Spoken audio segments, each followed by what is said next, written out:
Mes chers, salam alaikum. Comme je l'ai dit hier, je vais répondre à certaines questions que j'ai reçues sur ma page Instagram. Aujourd'hui, je vais vous parler d'une question à propos d'une personnalité, Dhul Kifl. J'ai reçu cette question. Qui est Dhul Kifl? Quelle est sa responsabilité ou sa fonction? Est-ce un prophète, un messager, un sage ou un saint? En effet, Allah subhanahu wa ta'ala avait des messagers et des prophètes, Anbiya wa Rusul, dont les missions diffèrent. Les prophètes, ils sont au nombre de 124 000, alors que les messagers ne sont que 315. La différence, c'est que un messager est un prophète, mais un prophète n'est pas toujours un messager. Le messager reçoit une révélation, soit par un livre sacré ou par des tables. D'ailleurs, ceux qui ont reçu les livres sacrés sont au nombre de 4. Sayyidina Muhammad sallallahu alayhi wa sallam avec le Coran, Jésus avec l'évangile, Moïse avec la Torah, et puis Zabour pour Daoud. Et bien sûr, d'autres ont reçu des tables comme Ibrahim, comme Nuh, al-Suhuf. Alors que les prophètes sont des personnalités qui ont reçu une révélation, mais pour eux, ils n'avaient pas la mission de transmettre, ils n'avaient pas la fonction de transmission ou de guidance. D'ailleurs, le Coran en parle.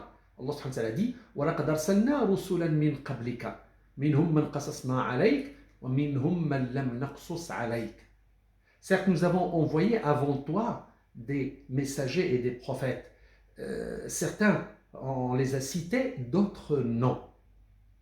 D'ailleurs, le Coran parle seulement de 25 prophètes.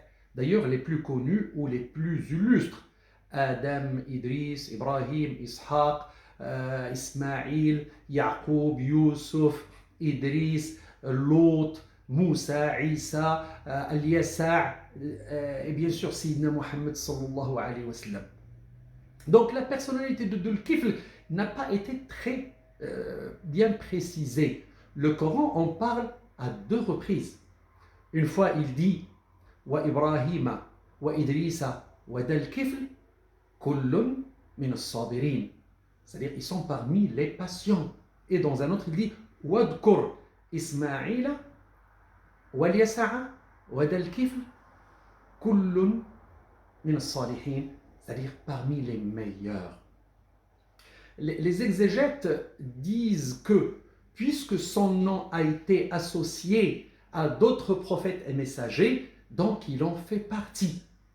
Alors que d'autres exégètes disent que seulement c'est un sage des fils d'Israël. Le plus important, c'est que Dhul Kifl est une grande personnalité qui a été citée 2 fois et donc qui a une place de prédilection. Les historiens disent qu'il est mort en Irak et qu'il y est enterré. Ce sont des personnalités qu'on doit connaître. On doit connaître la conduite, le comportement, parce que s'ils ont été cités dans le Coran ou dans la tradition, c'est parce qu'ils sont des modèles à suivre. À demain, Inch'Allah.